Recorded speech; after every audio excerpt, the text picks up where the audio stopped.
Hey, photo friends, and welcome back to Photographer Life Check. I'm your host, Qurissy, and today we have the illustrious Maya June Mansour.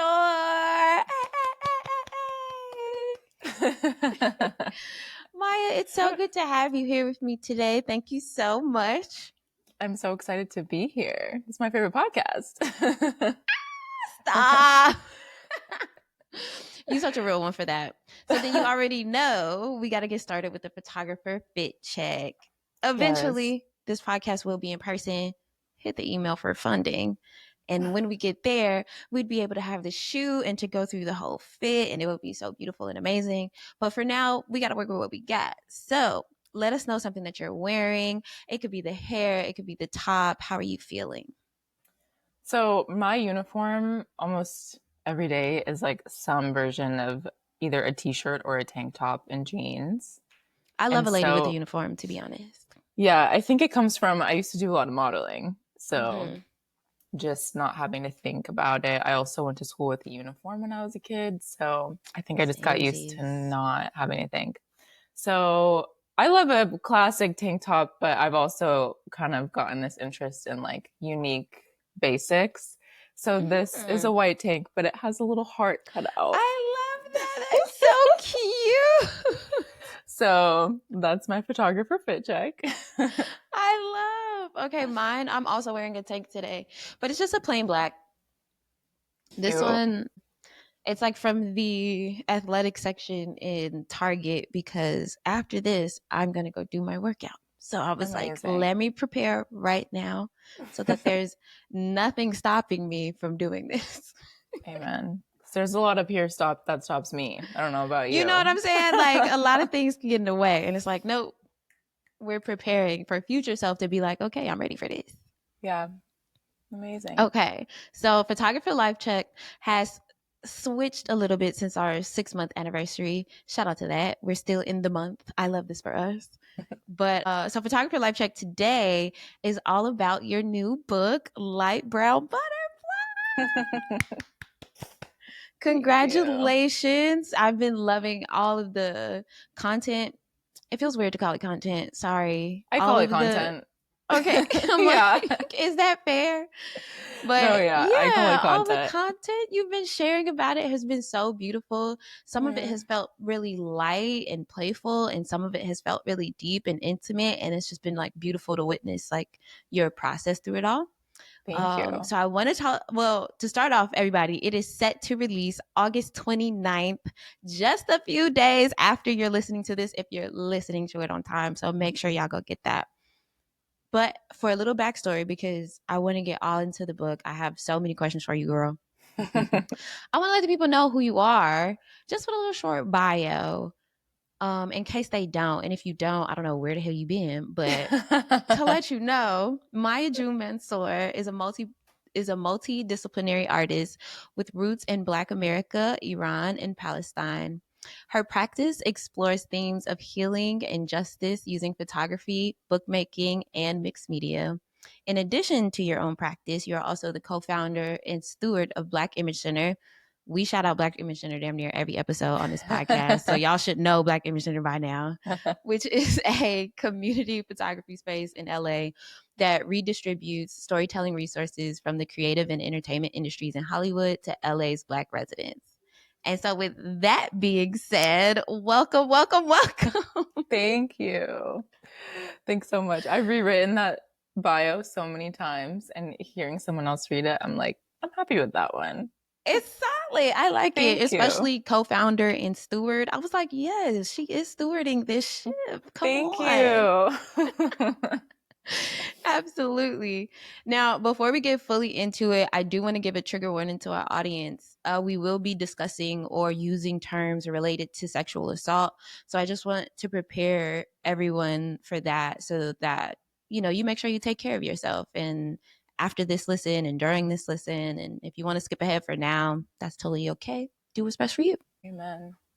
Boom. Now that we got that done, please tell us about your newest baby, Light Brown Butterfly. Oh my gosh. So, Light Brown Butterfly is a book of photos that I started taking in 2021. And I have been working on this book since 2023. So it's been like almost a little over 2 years that I've been Mhm. taking the completed body of work photo wise and turning that into a book. When I started taking the photos, my friend had helped me get this grant to do this totally different photo project, which I'm like, I haven't thought about it in so long. It was a $10,000 grant from the OSF Foundation, I Okay. think, which is funded by George Soros. And the pitch that I made was to do a series of portraits of people that are mixed but not black and white. So Mhm. it was like nothing really about self portraits. It was kind of like more of an ethnographic because I remember when I was in high school, like learning this fact or statistic that like multiracial people will be like of a higher percentage than monoracial people, Yeah, I like remember reading that too. in our lifetime. But because I don't have any like white in my family, I always felt like the discourse in America was very the discourse around mixed people was always very centered around this like incredibly specific narrative in the history of this country that only talks about black people and white people. But since Yeah. that's not my lineage and that's not where I come from, I know so many people that are multiple things, but like none of them are white. I wanted to just kind of do like a deeper dive into that. So that's what I was thinking about. And I maybe like a year later or a year before that, I had been diagnosed with this ovarian cyst. And I was Mhm. living in Chicago at the time. And I was like trying to figure out how I got this gigantic cyst on my ovary. And that's kind of what led me to move to California because I wanted to kind of work with more like holistic healers. And that Chicago winter is no joke. It And I sure was ain't. like, if I'm going to be healing and all of that, I don't want to be like really cold too. That's So valid. I came out here and then like I started working with a couple of healers and then Mhm. COVID hit. But like they'd kind of Yeah. gotten me off to like a good start. Like I'd kind of started a meditation practice through them.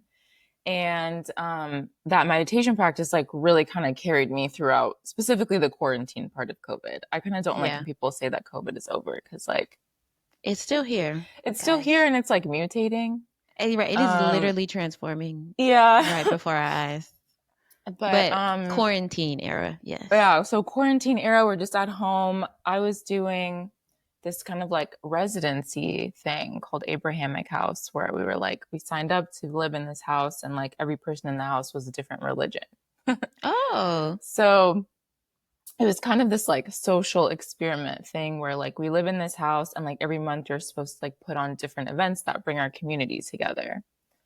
And it mm, was kind of this way to create their, let's see, their tagline was gathering, not othering because there's so much sure. like animosity between the different religious groups. So I'm a Yeah. Baha'i. I was like the Baha'i one, and then there was like a Jewish one, and a Christian one, and a It's Muslim one. literally like the coexist bumper sticker. Yeah, literally in a house in Koreatown during quarantine. That's crazy. So I was like in my room at Abrahamic House, and I was meditating, and at first it like wasn't really doing anything. I was like, why, like, what are we doing here?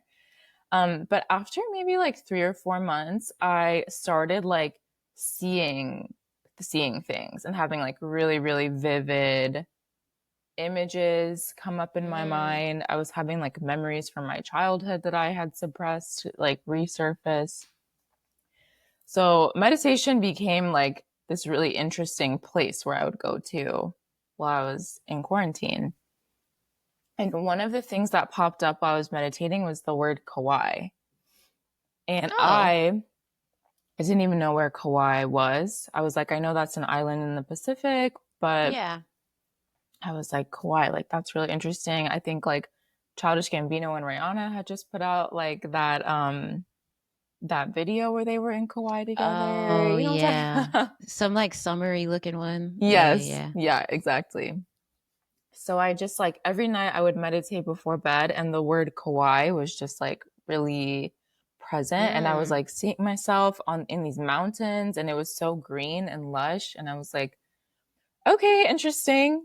right. What does this mean? But after a few weeks, I just got this like really strong, like kind of message that I should go to Kauai. So I was like, okay, well, like let me look up where it is at least. And Yeah, so I did a little bit of research. I was like, okay, it's in Hawaii. Like we're not really supposed to go there. Like they don't really right. want us They to like keep telling us, stop coming to please Kauai. stop coming here. I was like, okay, well maybe like something will change like politically and then like Kauai will be in my future then. But like still like every single night I just like kept getting these messages to go. Hmm. But then it just but I felt like there was a lot of resistance. Like there was a lot of the island nations and like island places would have these like mandatory quarantines where it's like if you want to come to this island you have to quarantine for like a week or a month or something Yeah. like that. So I was like, well, I don't have the money to do that. That was like my big thing. I was like, if I go, I want to do it the right way. I would feel comfortable quarantining, but like I don't have the money. You have to quarantine at this like government mandated like hotels. There was like three hotels that the government had picked out. It was like, Mm. you can come here, but you have to stay at this hotel. You can't leave the hotel. And then I was like, okay, well, if I got the money, I would do that. And then this $10,000 grant, no strings attached, came through. And I was like, okay, Hawaii is interesting. Like, I was thinking about mixed people. I was like, there's a really interesting culture of like being mixed on Hawaii because there's really unique history of like people coming from China and Japan and Puerto Hmm. Rico and blah, blah, blah. So I was like, okay, yeah, like I could swing that. The And universe then said, "Here you go. the Please universe go." literally was like, okay, yeah, like you can do the quarantine. Yeah. And then I was like, okay, well, I could only go if I could stay like in like a cottage. Like the word cottage came up in my meditations. I was like, specifically, I need to stay at a cottage because I just need my own space because I don't want to like be, like at a hotel, you're like sharing space with people. It was like, Yeah. I just want to have my own space and like really kind of be as responsible as possible. And I want to like have my own car so I can get around and not have to take Yeah. Ubers and like really just, kind of taking me back to this COVID, like don't be in the same 6 feet as anyone mindset. And I was looking at places to stay and like it's so expensive and anywhere in Hawaii, it's so expensive to stay. I couldn't find anywhere, I couldn't find anywhere, I couldn't find anywhere. And then I just looked up Kauai Cottage on Google one day after like weeks of looking. And then the first website is kawaicottages.com. And I'd never seen it before. So I click on it and I'm like, oh my God, like I could afford their cheapest cottage. Okay. And so like I call their number and this man answers and it's the owner.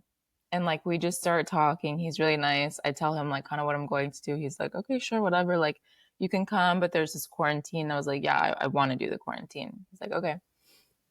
And then every couple of weeks he would call me and be like, hey, they would have changed the quarantine from like 1 month to 1 week or like Mm. 1 week to 2 weeks. Like they kept changing it. Right. I do remember that era. So every time something would change, he would call me, which I thought was so nice. Yeah, it's very kind. And I was like, I have like something's happening. I just want to like see it through. Like if I have to quarantine for a month, I can't afford to come. But like if it's a week, like, maybe. Right. Um and we start talking and he's telling me kind of his background and he's asking me about mine and somehow it came up that I was a Baha'i, probably because I was living at Abrahamic House. And he was Mm. like, oh, like my old dentist used to be a Baha'i. Like just really random Yeah. moments where I was like, okay, like I kind of trust you a little bit more, like you know what my religion is, like Yeah. stuff like that. So the week comes and they change the quarantine down to 3 days. So I was Mm. like, yeah, exactly. Like I can do that. Yeah. So I fly to Kauai, which if anyone's ever been to an island before, like an island that's that far out, the flight is wild because you're just flying over the water for like And five that is hours. It's scary. really like it was really wild. And I remember flying over like the ocean that Kauai was in, like once we Mm. were getting closer, and I looked out the window and the waves just looked so intense. And I had this realization, like I was so focused on like kind of facilitating my journey and making Right. myself like get there. I was like, wait, what am I doing? Like, I'm literally going to an island, but I've been like working with these healers, and my ovary was so inflamed, and I really didn't want to Mm, get surgery. And they were just like, everyone that I talked to, like energy healers, Reiki, even acupuncturists, they were like, your ovary just seems really angry. What are you mm, angry about?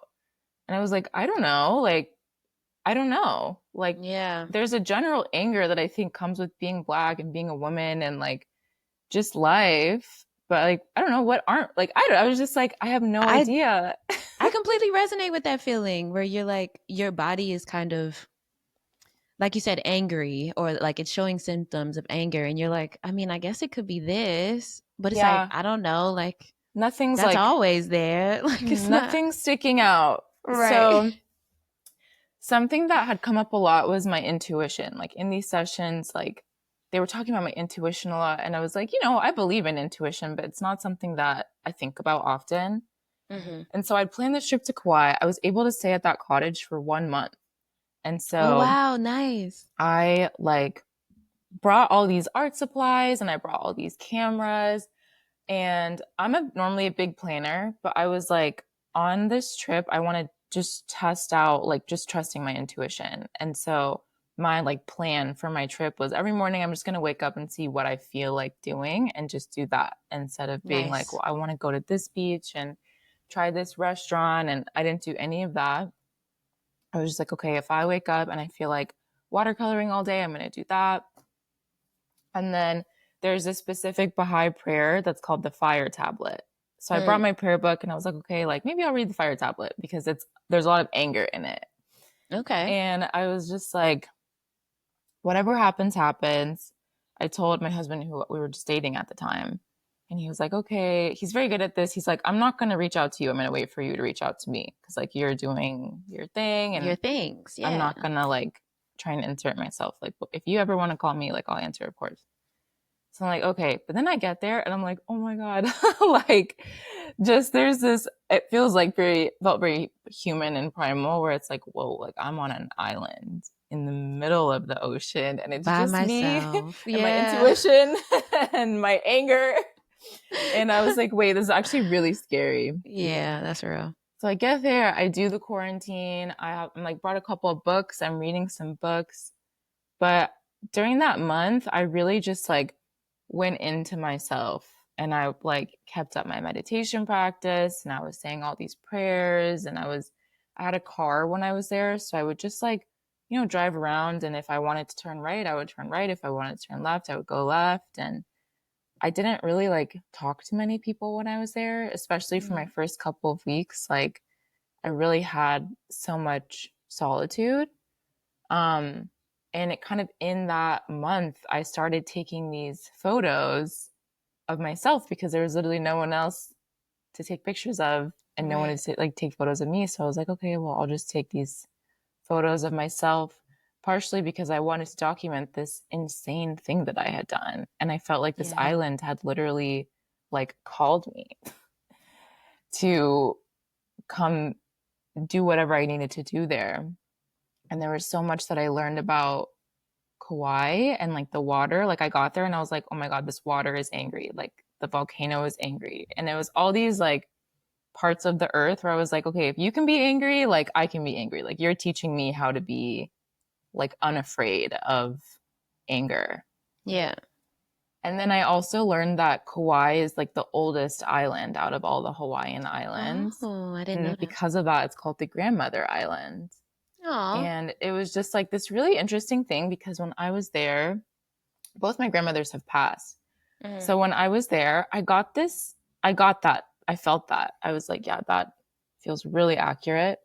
But it wasn't like a grandmother that, like, you go over to her house and you bake cookies. Like, it was kind of like the serious grandma. And it was mm-hmm. like, okay, you came, like, you passed the first test, you're here. Like, now you have to do, like, this really hard work of, like, looking at Mm-hmm. yourself and, like, actually looking at this anger and figuring out, like, what you have in yourself that you're so angry about.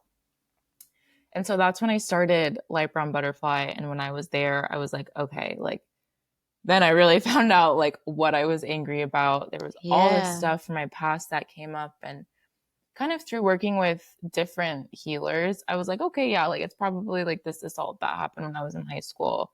But then that also became kind of like the top layer of like so many other things that I was angry about.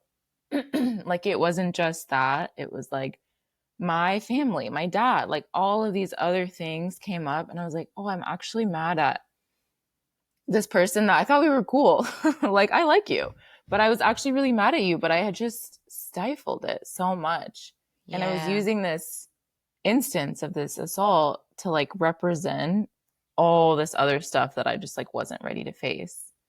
And Mm. so I went to Kauai for a month and I came back and I was just like, okay, like I think this stuff needs to go in a book.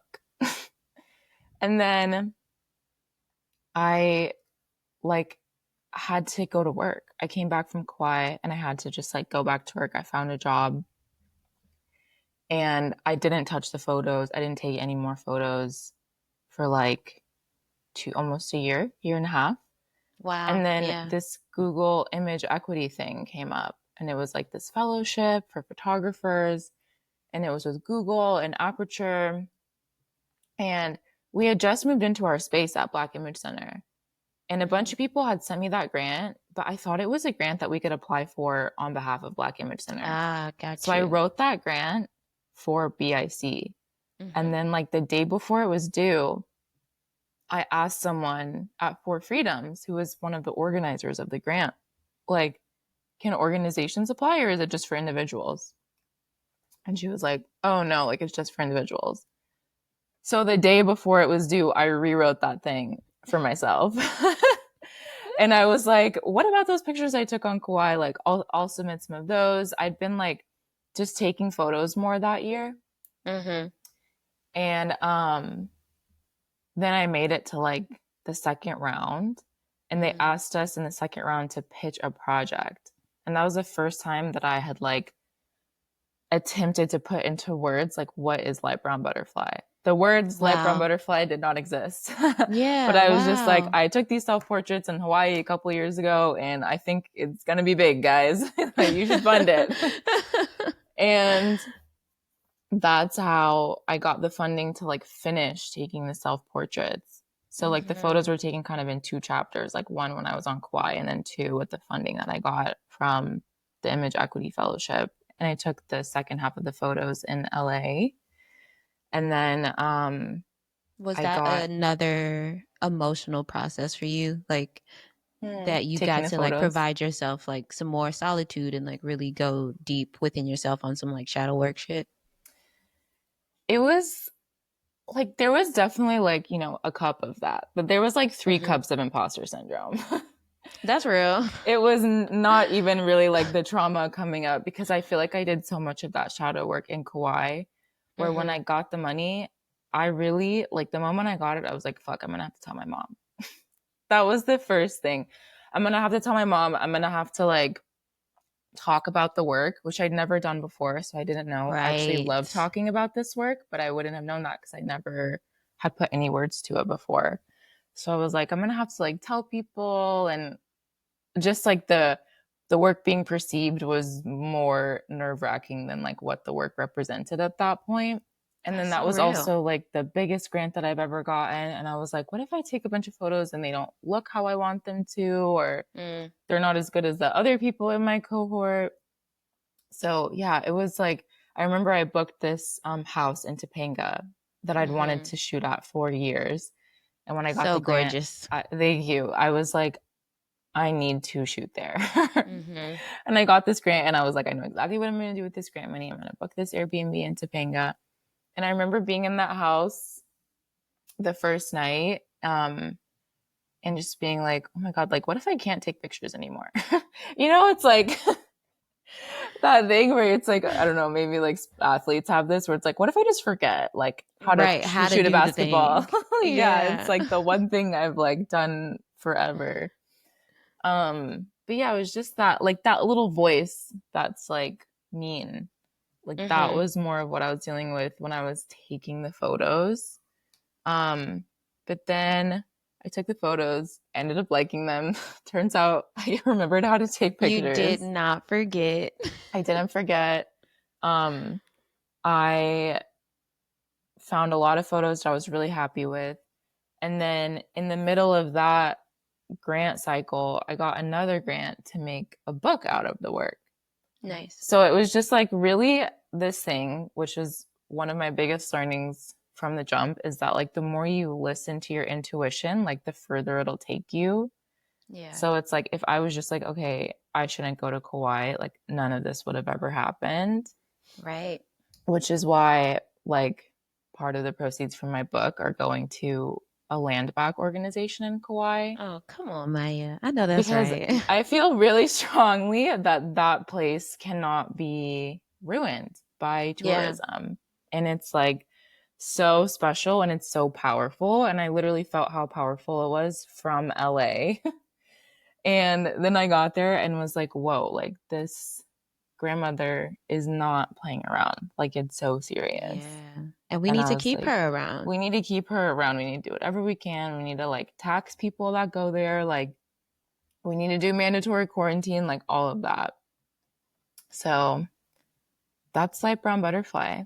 That's such a beautiful backstory. I feel like I Thank knew bits you. and pieces of it, but hearing the full scope of how it started is, oh my gosh. It's also so, I feel like all at the same time, we were all in this place of really looking inside ourselves. I think in part because of quarantining and the pandemic and all the crazy things that were happening around us. Yeah. But it kind of lines up with, I think, a lot of people in our age group, plus or minus a year or two of like Saturn return things, Yeah. or just like that age where we're really reckoning with ourselves and the relationships that we've built so far and the realities that we've built so far. And it makes Hmm. so much sense that it is all happening at the same time. Yeah. But I'm kind of surprised to learn that Light Brown Butterfly, the title didn't come until so much later. Hmm. Why that name? So I titled the body of work Light Brown Butterfly because there was one day when I was on Kauai and there was this waterfall that I really wanted to see, but it was kind of at the end of this hike. Hmm. And I parked my car at the trailhead and I went down this hike and it had rained the day before. And so it was pretty muddy. And I thought it was just going to be a straight shot to the waterfall. But there was a point in the trail where there was a fork in the road. And Mm, I was like, okay, this is literally the quintessential test of literally. intuition. Is like right or left, like which way do I go? And something told me to go down the right side. So I go down the right side and a couple of feet down, I see there's this huge puddle that's in the shape of a butterfly, but it's like Oh my filled in with gosh. rainwater. So it's kind of brown. It's Oh literally my light brown. God. And so I like take a picture of it. I only had my like instant camera with me. So I Hmm. just took a photo of it. And I was in this habit when I was in Kauai where I would like go out and I would take the instant camera and at the end of the day, I would come back and journal and then I would like just stick the photos Oh, like nice. in my journal. Yeah. And when I come back at the end of that day, I was just like, I looked at that photo and in the moment I was like my jaw was on the ground because I'd seen so many butterflies when I was there. And butterflies, I think if anyone's lost anyone, you know that butterflies Yeah. can be a message from someone from the other side. And I had a brother who passed away. And Oh, I'm I so always sorry. think of him when I see butterflies. And it just felt like this person on the other side, like guiding me and kind of, even when I was second guessing my intuition, like these messages where it's like, no, you're right. Like, keep doing what you're And doing, he's even like, this is the path. gassing me up the whole way. Yeah. Wow. So I got back and I was just like, wow, like, this is a big deal. I think this puddle was like also going to change my life. And so I just like came back and I put the photo in my journal and I was like just free writing about it and I would draw the butterfly and I made these blind contour drawings and I ended up actually getting it tattooed. Oh, sick. The That's what puddle. that tattoo is. Yeah, I have Ah. it on both sides because it's like, the twin. My brother was a twin. Oh, And really? Oh so, my goodness. yeah. So that's where the title came from is when I was free writing after I had taken that photo, I wrote down the phrase light brown butterfly. And Wow. I was like, that's cool. But then it wasn't until so much as like not until I had to, I did it. Like it wasn't until I had to kind of pick out a title for this Google cohort, like when we had our final show. Yeah. And I remember the curator was like, okay, like, is there a name for your body of work? And I was like, I'm thinking about light brown butterfly. And she was a black woman. There was another black woman on the phone call, and they were both like, yep, that's it. Right. And I was like, okay, cool, cool, cool. Um, and that's when it like really cemented as like the umbrella that the body of work lives under. I love how much deeper this title is than it appears to be at the top. I think it seems my perspective was that it seemed just a little more one to one, like you are the light brown butterfly. And Yeah. to know that it is so much more and that you lost your brother, which I'm so sorry to hear about. Mm. It's like at first the title of the episode was obviously going to be Maya June, light brown butterfly, but I might change it to I think this puddle is going to change my life. Like, because Yeah. what a bar. Like it did. The puddle changed The puddle everything. changed my life. Like truly my biggest takeaway and whenever I feel stuck is like the answer is actually in my intuition. And if I just like Hmm. give myself space to let my intuition make decisions, like my life will be changed. I feel like I've been thinking a lot about that for the past, I don't know, maybe like 2 years. And Hmm. the things that kind of get in the way of listening to myself. Or even like that feeling of being like, was this my brain talking or my heart talking? Like, which one is Yeah. the intuition speaking? Hmm. So it feels very aligned to be just having this conversation with you about like really knowing and feeling like how to tap into it, Yeah. which makes me think a lot about grief and healing. And I actually want to pull up your website for this one because on your website, you describe the book as the depiction of the nonlinear process of healing, describing each of the photographs as pages from a journal, which to me felt a little more metaphorical. But in your description of how this process happened, It's it was actually, literal. yeah. Yeah. I wanted it to feel like a notebook or like a part of me that you're not typically seeing. Hmm. And so with like the way that the book is bound, you can actually like when you open the book, you can see the spine. Hmm. Um, and like just seeing parts of something that you don't typically see. Like that's something I was really thinking about when thinking about designing the book. Um, Mm. and I wanted it to feel personal and intimate. And so there's a lot of pages from the book that are just straight up scans from my journal and notebook those nights when I was on Kauai. Hmm. And a lot of the instant, like the Polaroid instant photos, I used a Fujifilm Instax Mini. Hmm. A lot of those, like the way they were arranged, or some of them have like little lines drawn around them or little notes written beside them. Like those are scans from my notebook. Wow, girl. Oh, so I already had this, like, I already had a couple questions around this, but just hearing you say that, my chest is like, whew, because it's so vulnerable, babes. Like, Yeah, scanning your journal. Wow. And sharing it with the totally. world. That's incredible.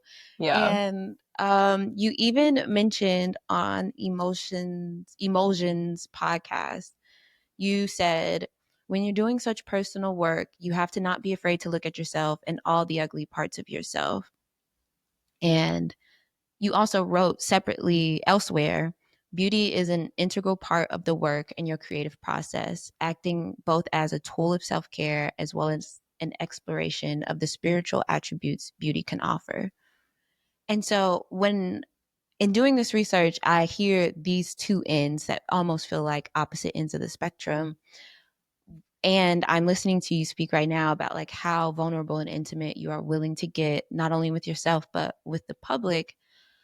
It really makes me wonder, was this process of creating the book and offering something so close to you to others your your way of offering yourself something beautiful, your way of Mm. creating beauty through like these really tough, angry, ugly parts? Also, my just to be clear, my perception of like ugly parts is not literal or even like necessarily something that you disdain or not necessarily like about yourself, but something that you just have to reckon with. Yeah, totally. I think I was thinking so much about beauty, partially because when I was in Kauai, it was the most beautiful place I've ever been in my Valid. life. And it was the first time I've ever like cried from beauty. Like I Oh remember wow. driving and like turning a corner and seeing this like beautiful waterfall that's just like cascading down the most majestic mountain and like literally just starting to cry. And I think I'm playing with this idea of beauty so much because I it's a way of reclaiming things like anger that I thought was a bad emotion. I thought you were supposed to not be angry. I thought Yeah. anger was destructive and that destruction is bad. And I thought anger was violence because that's how anger was kind of carried out in my home growing up. And so Yeah. I thought, okay, well, anger hurts people. I shouldn't be angry. But the real ugly parts are like the way that I was thinking about anger and the way that that Mhm. caused something that I needed to be angry about to not have that process. And so it festered and then it grew all of these ugly kind of like mold Mm. that I had to like really deep clean and scrape off. And then they grabbed onto other parts of my memory and kind of made them start to get icky too. Um, but I think also there's not a ton of discourse around sexual assault or gender-based violence. Mhm. Um, and it's all like pretty clinical or, something like Me Too. It, was started by a black woman, but it kind of got co-opted by Hollywood and it's Yeah. like now kind of just turned into a phrase where it's a moment in time, and not like a feeling. And there were just like wasn't like I'm attracted to beauty. I think that's an inherent human quality is attraction to beauty. Mhm. And I wanted to create this world around this experience that I was having because I knew like the mental journey, the shadow work of it all, like the spiritual side of it, like all of that can feel so ugly that like you have to be surrounded by beauty to be Mm. held in that. And I wanted to just also as an artist, I was like, okay, well, if I'm going to do this, it's going to be good, and Okay. It's gonna be beautiful. it's going to be beautiful. And I felt really strongly about that. And I think there's totally room for like art that's not traditionally beautiful. Mhm. But I wanted as a way to reclaim my relationship with my body. I had this cyst on my ovary, which the word cyst is literally the ugliest word in the human language.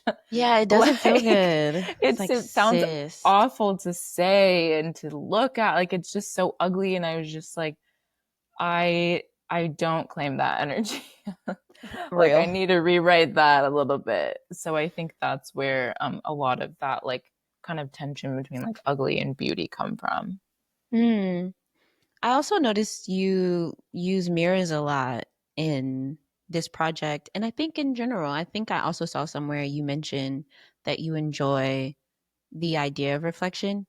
And to me, it even feels more, it feels deeper than reflection, like the project itself. But one thing that I found on your Instagram that I am pulling up right now is I noticed in 2019, you took a photo using a mirror in a similar way that you Mm. use it in some of these photos. And it's a normal photo. You look like you may be in a car or something and just have a mirror in your lap. Oh yeah. And I was like, oh my God, like it's before it's even happening. You already Yeah. have this relationship to Yeah. a mirror. For Totally. you, is it something deeper than reflection? What does like the mirror mean to you? Yeah. Reflection is definitely a big part of it, but you're totally right. It's so much bigger. Um, I have an old friend that one time told me that in movies, when a character looks in a mirror, it signifies that they're about to go through a big change. Mm, And I loved that orientation around mirrors and reflection and how that relates to change. And I mm-hmm. think I do it without even thinking about it that much anymore. Um, but I think it's such an interesting way to like see ourselves through reflection, through mirrors. I remember the night before this shoot, I was getting ready. This is the house in Topanga. And I have my friends know I have a car mirror. Everywhere I go, I have a mirror with me.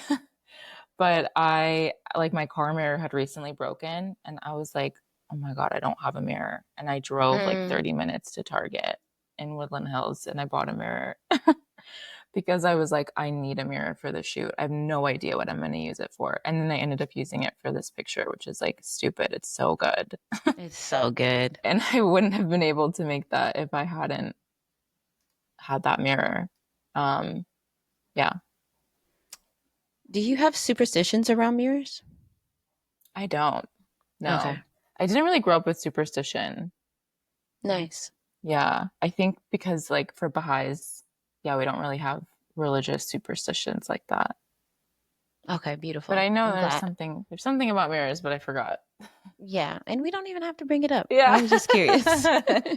We don't have to let that muddy anything in our brains. This reminds me of the photo temple that you took, and you said, I wanted to use these images to play with the traditional idea of the body being a temple for the soul.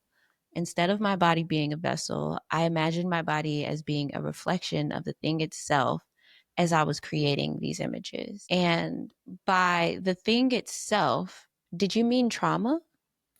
Good question. I feel like I write about this in the book, but even when people read it, they're like, wait, what? So, right before I left for Kauai, my roommate at Abrahamic House, her name is Hadar, we were Hi, having a Hadar. conversation. Love to Hadar. I did a book flip through with Hadar, so you guys might see that in a couple weeks. Yay! Um, she, her and I were talking. She's Jewish and her practice is like rooted in a lot of mysticism. Mm-hmm.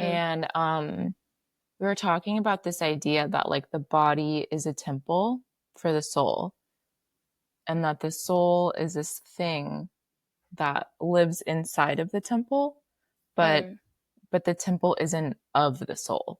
It's just for a sure. container for it.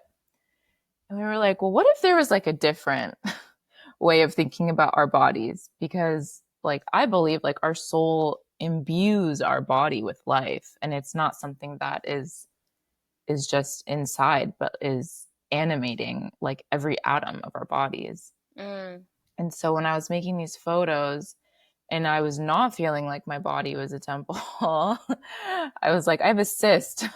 I don't yeah. feel holy. I have a cyst. Yeah. I was like, okay, well, how can I take like this spiritual understanding of a body and like take it and kind of infuse that into this like body language I was trying to develop when I was creating this body of work. And so instead of thinking about my body as a temple for the soul or a vessel or a container, even thinking about my body as a reflection of my soul. And so if my soul Mm, is the spiritual version of Maya, like my body is like the physical reflection of that spirit. mm, And instead of, it's like imagining a body and it's like, okay, we have like our abdominal cavity and like that's probably where the soul is. It's like, no, like every part of my body is like animated by my spirit and my soul. And like all of those parts of me are, even my ovaries, yeah. are are noble and worthwhile and have that spiritual quality to them. I really like that perspective. And it makes me wonder then, with your relationship to reflection and mirrors in general, do you feel like when you look in the mirror, you're looking at your soul, or does it feel like a different thing? Hmm. That's a really good question. I think sometimes it can. I feel like when I look at my body, it's kind of like a sliver of my soul.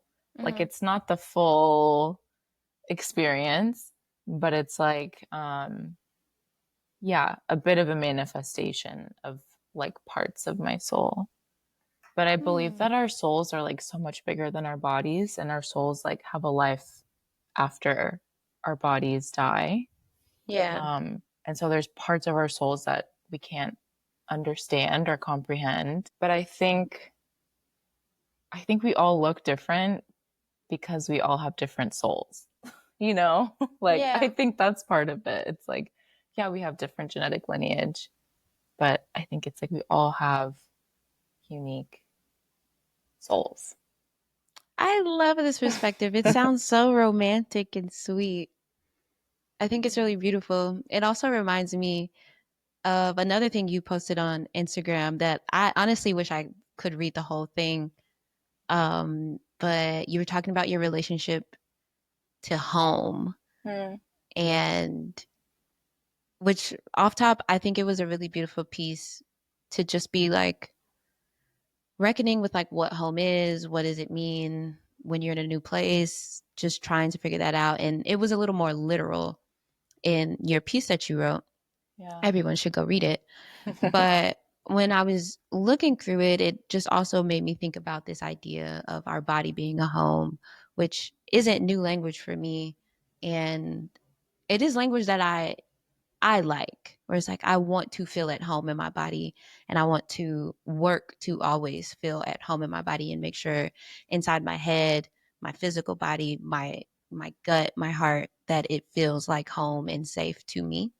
Yeah. And considering how this traumatic event is like the spark of all of these beautiful things that you're creating, but also a lot of pain, example being this cyst.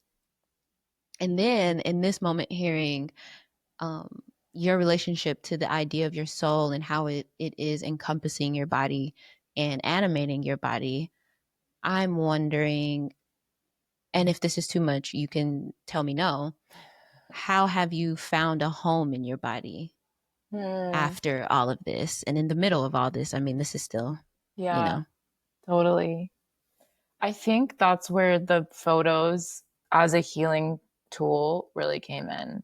And like taking those photos and looking at myself familiarized me with myself in a way that I wasn't. Mm-hmm.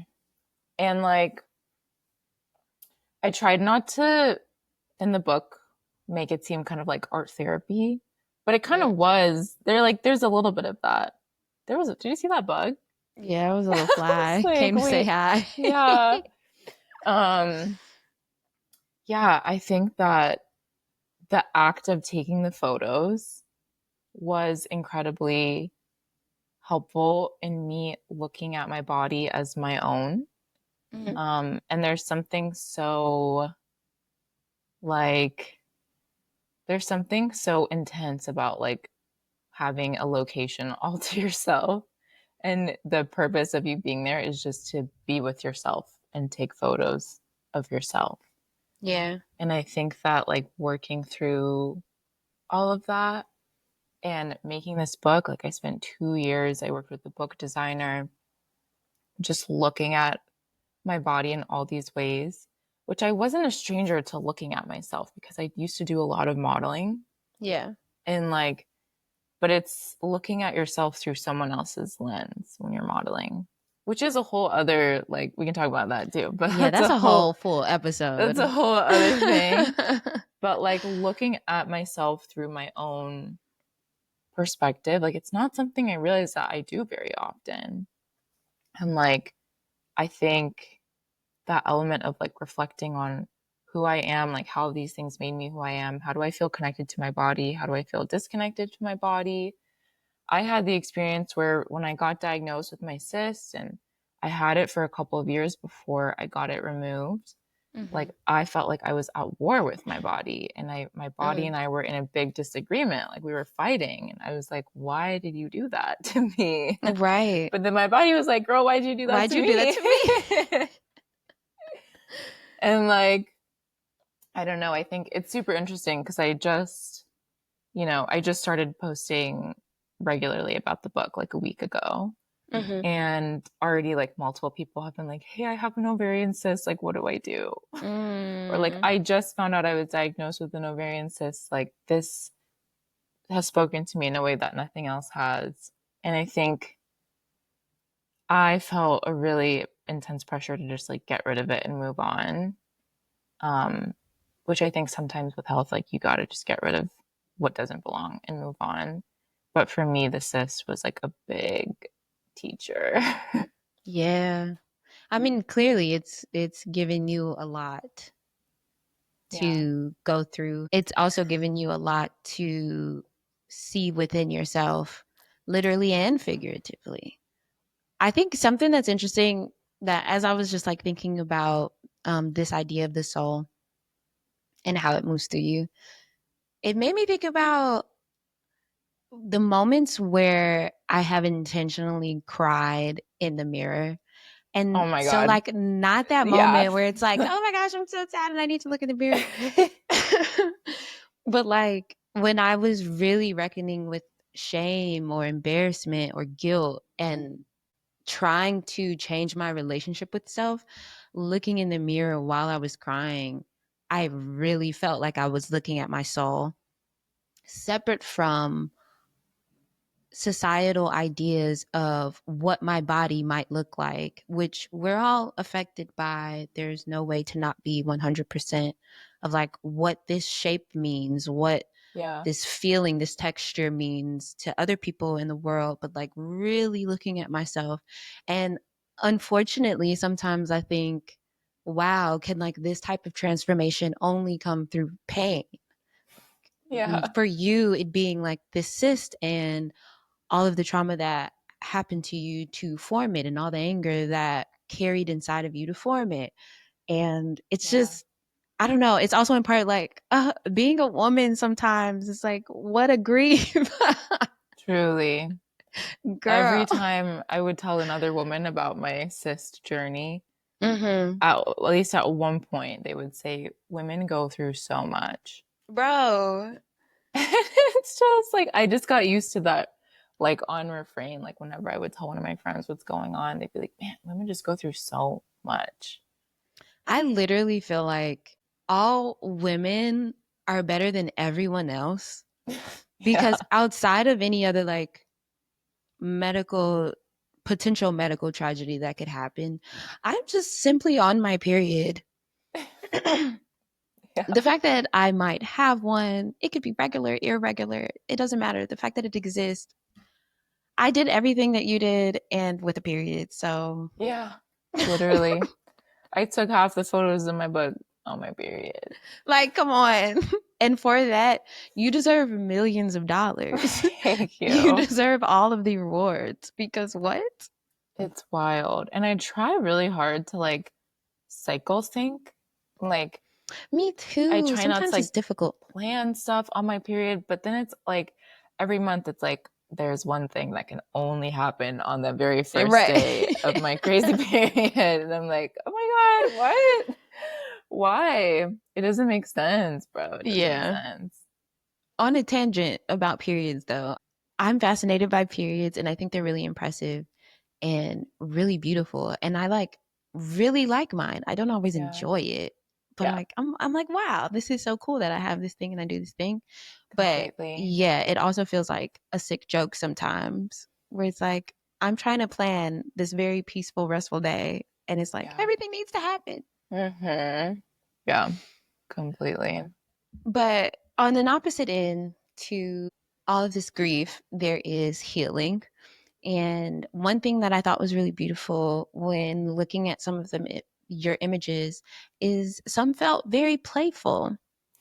And I was like, wow, like what a heavy topic. And to still visibly see a semblance of joy was really rewarding to me just as a consumer. And hopefully also for you. Was that intentional? Does the idea of play resonate with you also? Or are you just like, this is a subjective moment and that was not playful at all? No, totally. I think that is a huge part of my process is play, especially when I was trying to like get into the when I was trying to get into the headspace to take some of these photos, like I was like, okay, I just need to like play a little bit before I can, go back to the shot list and try and get these photos that I'd wanted to take before I got to the set. And then the playful ones are like always the best ones. I think like when I'm processing hard stuff, like I definitely use humor to cope. Mm-hmm. And I think the play is also a part of that too. But it's also just a way to bring like levity to something that's so serious that it's so serious. I don't even want to be that serious about it sometimes. You know? It's like, oh my God, like I'm not that serious. And the work, like, I just didn't want it to be something that's like somber Mm-hmm. and that people would look at and feel like you can't smile or anything like that. Like I Mm. wanted there to be a range. Like there's some photos that are more serious and like maybe I'm not smiling and it's more thoughtful, but I wanted there to be that range of playfulness as well because that's me. I mean, just from the variety that you've shown online so far, I think you accomplished that well Thank because you. it doesn't feel like something to look away from. It does feel like a moment to be like, ooh, this can potentially be a little scary Yeah. or relatable. But it also, there is a sense of levity and lightness in it. And I really appreciated that. Also, play is really important to me. I think having fun informs a lot of the decisions I make. And I am trying to like remain in that energy because I realize Yeah. how much comes out of play for me.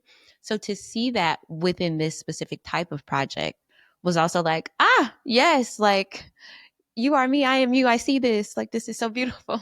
It needs to be fun. Yeah, it has to be It fun. has to be fun. Yeah.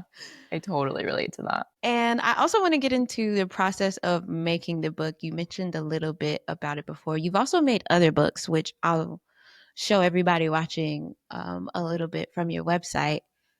Yeah, let us know. Like, how do you do this? You're self-publishing, beginning to end. How does this even work? Yeah.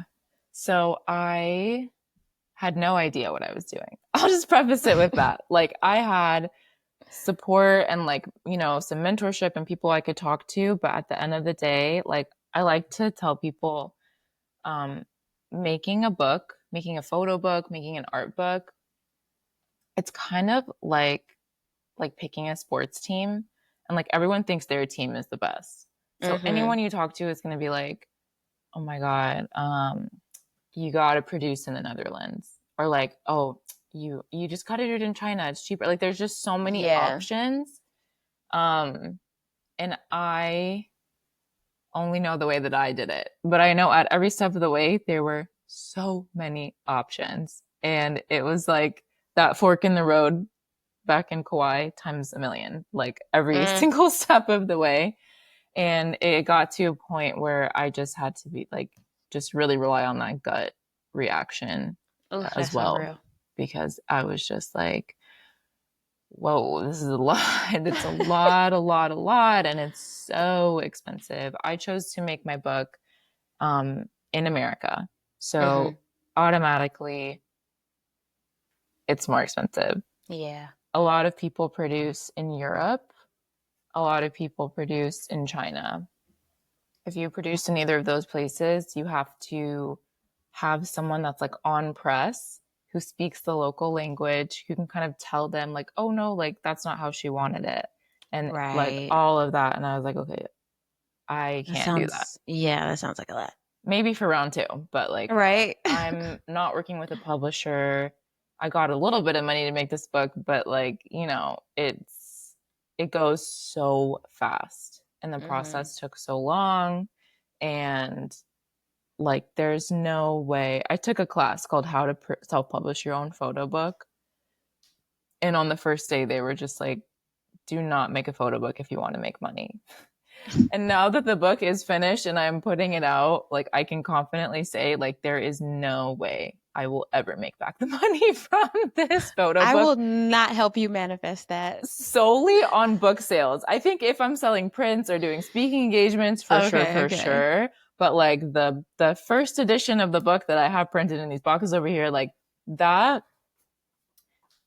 it just was so much of my time. I hired a book designer I found through Scope of Work, which is like a really Ooh. cool um kind of like market or like yeah, agency. It's kind of like a creative agency meets professional development. And so all of the creatives on their roster are like young emerging talent.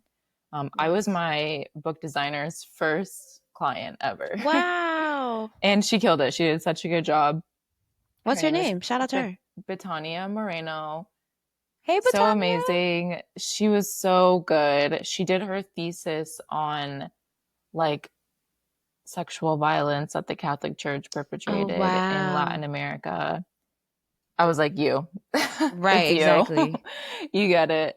Um, I found her through Scope of Work, and then I decided not to work with a publisher because of the money. Like, I just didn't have money to pay for them to print it. Yeah. Um, and with a publisher, the benefits are like they have access to printing and marketing. So I opted to just like find a printer myself. I worked with a printer in Pasadena called Typecraft, Hey, and Typecraft. they were amazing. I worked with this angel named Nick Salata, who held my hand for like 2 years. I'm like, I must be like your lowest return on investment client you've ever had because my project took so long. Wow. And I would like not, we would not be emailing for like 3, 4, 5, 6 months. And not because of, not because the work was taking so long, because the genocide started in Gaza and I just felt Mm, so immobilized and I was just like I can't make this book right now. Like I need to go that's cave real. mode. I need to focus my energy on other stuff. But then I was kind of able to come back around and when I did, he was just like, "Hey, how's it going?" Like, "Yeah, I still have your file. Let's go." He was amazing. I loved working with Typecraft. And then I am just doing all the marketing on my own. Yeah. And a couple weeks ago, I paid for like an hour of a marketing consultant's time and I told Nice. her my ideas for marketing strategy and she gave me feedback and helped me build out some of the ideas. And yeah, I just have been kind of like hitting the ground running, doing as much as I know how to do on my own. And when I have the funding, like paying other people to do things like designing the book, I don't know how to use InDesign. And I was like, I'm not going to learn on this Yeah. project. Like I need someone who knows what they're doing versus me. And that's So smart. yeah. So I was only able to get 50 copies of the book printed. And so Incredible. I have a small edition of 50 books, first edition, and in my marketing, I'm trying to kind of communicate that it's like less of this like commercially produced book, but more of like an artist book. Like it is bound in a really special way. The paper is really fancy. All of these decisions that I made, like maybe you can do them at a bigger scale. But Yeah. that's why the book costs what it does. Yeah. Is that it was a really, really small run and I got to do everything the way that I wanted to do it. Which is Um, special. it was so amazing. It's been such an amazing experience. I've learned so much, but I would do it the exact same way if I had to go back again. Hell yeah. Yeah. And so it comes out August 29th. Is it pre-order? Can they immediately buy? How is it going to work? So there's two ways to buy my book. One is just by going on my website. There's a shop on my website. You can purchase the book on the website. Another is by signing up as a founding member or sustaining member on my Substack. So my Substack is where I have been going really deep into the behind the scenes of like how I made this book, how I made this body of work, and just kind of like my thoughts on the whole process and reflections on what it's like to create work around sexual assault. And so if you are a paid subscriber to my Substack, you get access to all of that content, those written pieces. And I'm also publishing kind of like an experimental podcast of my book where I'm recording basically interviews of people flipping through the book for the first time. And it's filmed POV from the top down. So you only see their hands in the book. So all of that content is on my Substack. And if you sign up to be a founding member of my Substack, then you get access to the book and all of that content. So two different ways. And what's the name of the Substack? It's just mayajune.substack.com. There y'all have it. Formerly known as Lots of Lists. Lots of Lists. I love the title Lots of Lists. It was Thank so you. Lots of Lists. Like that was something that I chatted about with this marketing consultant. Her name is Grace Abbott. I love talking to her. Shout out to Grace. Shout out to Grace for real. She was like, I think Lots of Lists is like a vertical under Maya June. But like there's like Lots of Lists and Light Brown Butterfly, and then there's like artist like grants and advice and stuff like that. That's smart. So I was like, okay, yeah, you're right. It took me a second to come around to it, but she was like, I think Lots of Lists, like it doesn't speak to like everything that you're doing. And if you change them, it would be easier to like kind of segment everything. So, you know, we can do hard things. I changed them in my Substack. And you did hard things over and over again. I'm so excited about this podcast. I saw the clip with your husband and I was like, ooh, like I'm almost more like nervous to listen to the podcast than I am to like view the rest of the book. Yeah. But in like an exciting way where I just noticed like the butterflies in my body kind of thing. Totally. It's such a good idea. I love this. Thank you. Thanks so much. Yes. So make sure y'all subscribe to the Substack. All the links, of course, will be in the show notes. This feels like a good place to take a break, so we'll be right back. This episode is brought to you by Art House, the first Black-owned film lab in the city of Los Angeles. Art House specializes in C41, black and white, E6, and ECN2 processing for 35mm and medium format film, using a custom-built cinema scanner to deliver stunning movie quality stills. Pick up or drop off a roll at their new location in Chinatown and check them out at arthousefilmlab.com or at arthousefilmlab on IG. And tell them we sent you. And we're back. Okay, so as y'all have heard, we have a new beautiful segment that joined us this month as a part of our 6-month anniversary. I wanted to find a way to add music to the podcast. It's so important to me, and I've been wanting it for such a long time, that we created the PLC playlist. So please put us on. What's a song you've been playing recently? Oh my gosh, so I pull up my Spotify. Whenever someone asks me that, I'm like, what is music? No, for real. It's like that thing where it's like, I know it because I'm listening to it all the time, but when somebody asks me, my brain is blank. I have no clue. Yeah. So I actually made a Light Brown Butterfly playlist. So let me just find that. Not about to add your whole playlist to the PLC playlist. Right. It's so funny because this project took so long. I have a playlist called Light Brown Butterfly, and then I have a playlist called LBB Final Push. Because I was like, there's the vibe of the project, and then there's just like the Zen music that like is gonna push me over. I'll send you this link to the playlist. Okay, but a lot of it is, you know, the girls. It's Rihanna, a lot of Rihanna. And a lot of Rosalia's album Motomami, because she used a lot of butterflies in the imaging for that project. Yeah. And I loved that so much. So yeah, if I had to pick one song, it would probably be Motomami by Rosalia. Perfect. Beautiful. I'm about to add like a little clip of that in post, which is one of my favorite things to do now. I'm like, oh my God, this is so Oh, beautiful. fun. Oh my I gosh, don't yeah. think I know the song It's unless kind of it's funky. this video that I'm thinking of. Is she wearing pink? I'm not sure. I'm not sure the Okay. music video for that one.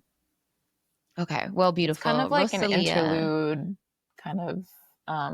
It's really short. Yeah, it's 1 minute. It's really short. It's like an interlude in the album. Okay, tight. Yeah. So my addition to the POC playlist today is a super, super chill one. I was playing it all morning on loop. It's called Star Maker by Heem, Hmm. FO1006, and Woojini. I have no idea if I'm Oh my saying God. any of that correctly. I don't know. But Wow. Star Maker is such a good vibe. It's almost like in a way it leans towards like movie soundtrack on some like Hans Zimmerman shit, but it's still Mm. like a little more contemporary and like not that serious, but Yeah. it's just a good vibe.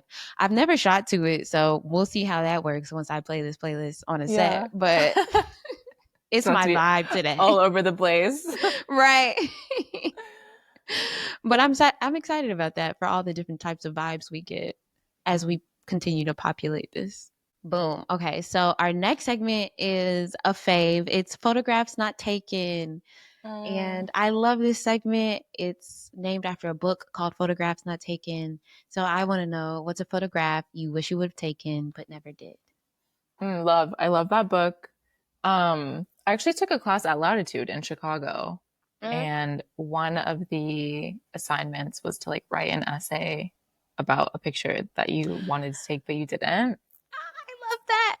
And I wrote about one day I was at the airport in Chicago, and there was this family with a small, like a little girl, maybe she was like 3, Mm. and they were at the airport. They were trying to get through security, and she had this balloon, and it was just like, I mean, chaotic. The airport's chaotic, Yeah. family's chaotic, and there was a moment where she let go of her balloon, and Oh. there, and like at O'Hare, there's just those really tall ceilings, like in the kind of like front atrium area. And it was just like the most beautiful thing to watch this balloon kind of like float up to the top of the ceiling, and like the way that the light was hitting it was so beautiful. And it Oh. was just like really peaceful, but just like a couple feet below, like we're all kind of scrambling and trying to get to our gate. And I wish I had my camera so I could have taken a picture of that balloon floating in the atrium at O'Hare. Right. Do you remember the color of it? I think it was like red or pink. Mm. Yeah, I can see that image. It's also one of those moments, which is one of the reasons why I love this segment, where I'm like, how many other people are watching this moment? Who else can see that this is like a Yeah, perfect photo right now? totally. Ugh, Yeah, that's such a good question. incredible. Next segment is called The Gear Don't Matter, but Mm. this segment is to love on the tools that we use, even though sometimes folks think all a photographer is a person that presses a button, and I don't appreciate that, but I do appreciate the tools that we use. So I would love to know, what's your favorite piece of equipment, and it doesn't Hmm. have to be a camera, but it can be. Yeah, I'm gonna say a mirror. Yes, of I'm just gonna say my car course. mirror. My car mirror that I have, that photo that you showed, like I have that mirror in my car. That's the car mirror. Oh my That's the god. car. That one has been promoted to the car mirror. Yeah. Yeah, Beautiful. I love having a mirror on me. I think by the time this comes out, we'll have seen some of the content that I took using that mirror of me with the book Ooh. too. So it's very Yeah. meta. Yeah. So yeah, a I mirror, I think can't wait. it's such a cool way. Also, Yeah. very on brand, light brown butterfly. Beautiful. And our last segment is a shoot your shot. Who is Hmm. somebody or a company you would love to photograph or work for? That's a great question. I think my dream has always been a brand or someone to hire me to take self portraits in their, you know, whether it's clothes or something like that, or maybe like their mirrors. Yes. So I don't have Yes. a specific brand in mind, but like I would love to be credited as the photographer and the model. You know what I I mean? love this. Yeah. It would be really cool if it was like a really interesting, unique mirror brand or something too. Like, Yeah, how cool would that be? exactly. Yeah. I have another shoot your shot. Potentially, if this is like a part of the dream that you have for this book, is there a bookstore you would love to see this book in? Hmm. That's a great question. When I was in New York earlier this year, I went to a bookstore called Dashwood, Mm-hmm. and they are a bookstore that only carry photo books. Oh my God, I need And to go to Dashwood. everyone needs to go to Dashwood, y'all. It's insane. There's a literal angel from heaven who works there who's so kind, and I forgot her name, but she's really sweet. You'll know her when you walk in. Um, Oh. and it's just like literally like a candy shop. It's like so amazing. There's Mm, so many cool books, rare books. Um, and it's like a community space. When I went there, like I met someone who knew someone that I knew in LA, and cute. all these people and photographers are there. It's like a really cool photography community space and also a place just to find like gems. Oh my God. Well, baby angel from heaven that works at Dashwood, we know you're listening.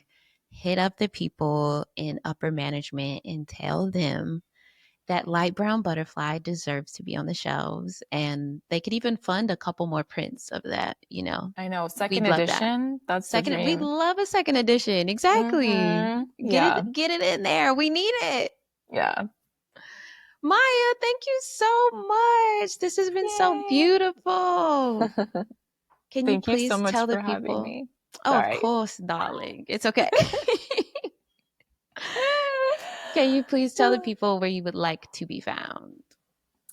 I think that the best place, this is the first time I'm saying this, but I think the best place, if you liked what you heard here, the best place to find my work is my Substack, which True. is mayajune.substack.com.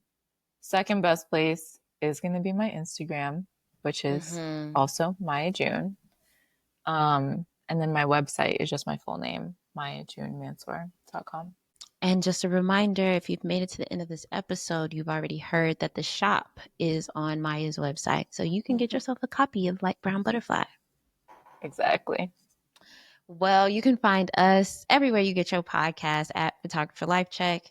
Please follow us, especially on Instagram, YouTube, and Spotify, where you can watch us and view clips of all of these conversations and view folks' work while we're talking. And we'll see y'all next time. Bye. Bye.